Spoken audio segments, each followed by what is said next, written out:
How you guys doing? Everybody good? Ben, what's up, man? How you doing, man? Hey, Jerel, congratulations, man. I know it's a big day for you. I mean, when you arrived at Marquette, just a kid from Chicago, I don't know if you ever envisioned this day, but how surreal is this for you? Oh, man. I've spent the last at least 2 months. I can't remember exactly when Shaka called me and kind of gave me the news, but spent a lot of time trying to find the words. None really come to mind still. Just to be able to express how much it means to me, and sort of like you hit on, just I came here and I fell in love with the atmosphere. I fell in love with the program.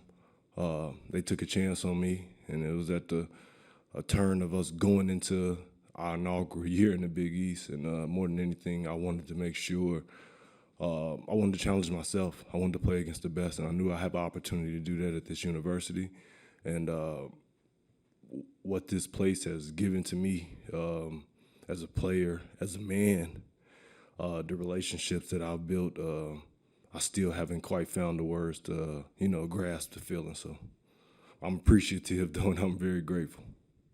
You got a bunch of your teammates here today. Yep. What's today going to be like? What kind of old stories are you going to be kicking around? Oh my God! It already started last night, and that was a huge part for me. And I get a lot more. I'm at my most uncomfortable in these type of moments, and I say that not because of necessarily the fanfare or the pub. It's I never really wanted to be the center of attention, and make everything about me. So one of the big things that I did was I wanted to make sure, and obviously not all of them, but I wanted to make sure some of the guys that were most responsible, not just for my success, but for Marquette's success, was here.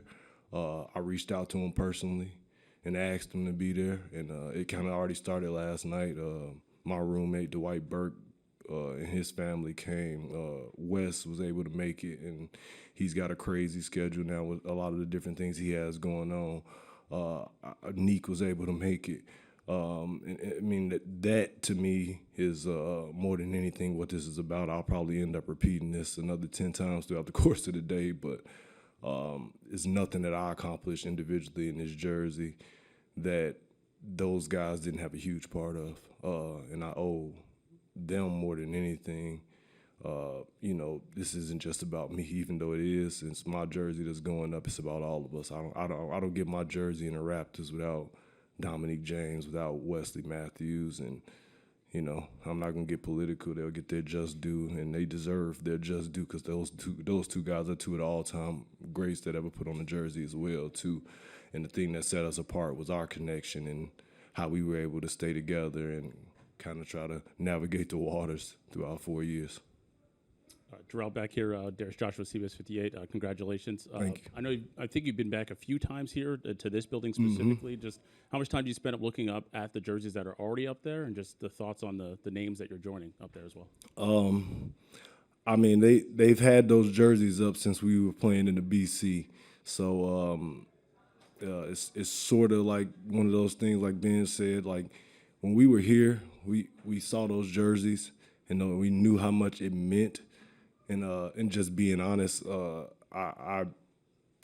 Coach Crean was here at the time, and he did a lot of talking, and he kind of filled us in a little bit on like sort of the rubric we used to call it for being a guy that was gonna be able to get your jersey retired.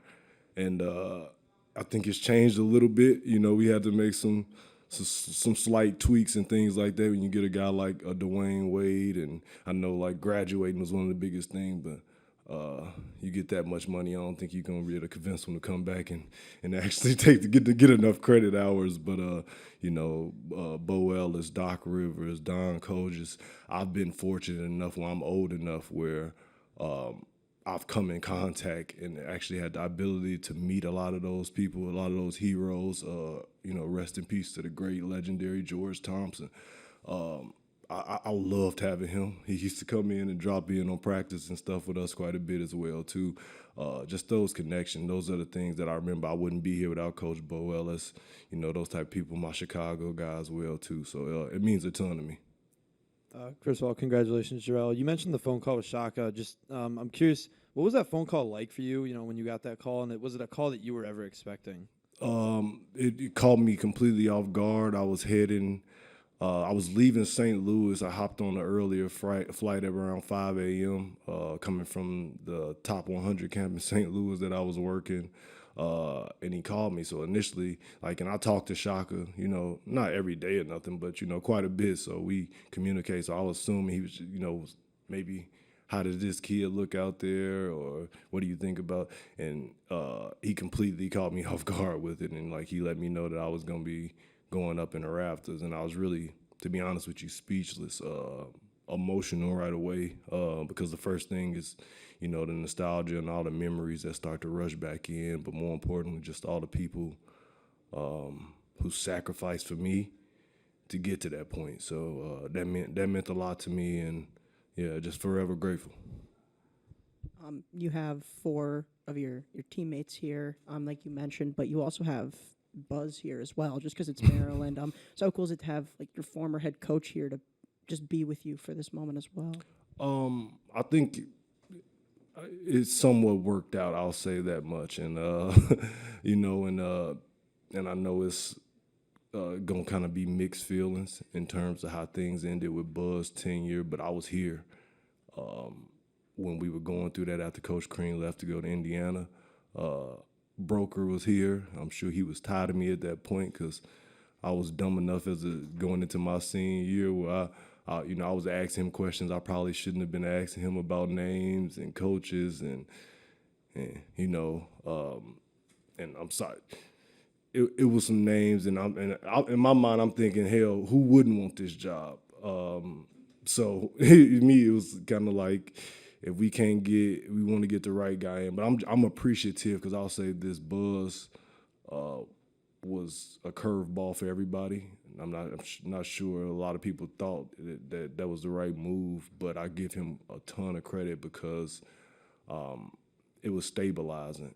It was very stabilizing at a time when we needed stability. We kind of had already put together car with the guys that he had returning. So the biggest thing was we didn't want anybody that was gonna come in here and kind of just uproot everything from the core of what we had built. And he didn't do that. I felt like he added to it. He gave us great ownership into the program. He even, to a extent, let us kind of lead the way. And then as we kind of moved on, he got an opportunity to put his flavor on it. And, you can't argue with the results. They had some really good years, a great run, just as far as tournament success and things like that. So I'm super appreciative to him. I've got a chance to see him a couple times on the circuit and things like that over the course of the summer and spring with him recruiting. So I'm excited to see him. I'm, actually grateful. I'm glad he's here tonight. Just hopefully he's leaving with a loss. Your relationship with Shaka, what's that mean to you to develop that for a guy that you didn't play for? Yeah, I think it's been beautiful. I've watched him from afar, and to be honest, he was probably one of the kind of guys that was in the mix initially during that time when I was talking about when Coach Crean moved on, but he was leaving VCU. I had just went on a deep run at VCU at the time with Eric Maynor and those type of guys. And, I've always had appreciation from afar as a coach. So just being able to develop this relationship, it means a ton to me. And I tell him that all the time. He has no idea how important or how much it means to us, the former players, and I'm taking it upon myself to speak for everybody to have that connection. This is home for me. It'll always be home for me. It's always felt like home. A lot of that is because of the people that are in the back of the room right now and have been around, but him being welcoming and constantly, trying to teach the history, what it means to put on a Marquette jersey to the guys that are there now. It means a lot to us, man. And I know just for me personally, he doesn't have to do a lot of things that he does, but I think it speaks to his character and the culture that he's built and what he actually believes in. So I'm super appreciative of Coach, man. I'll ever be forever grateful.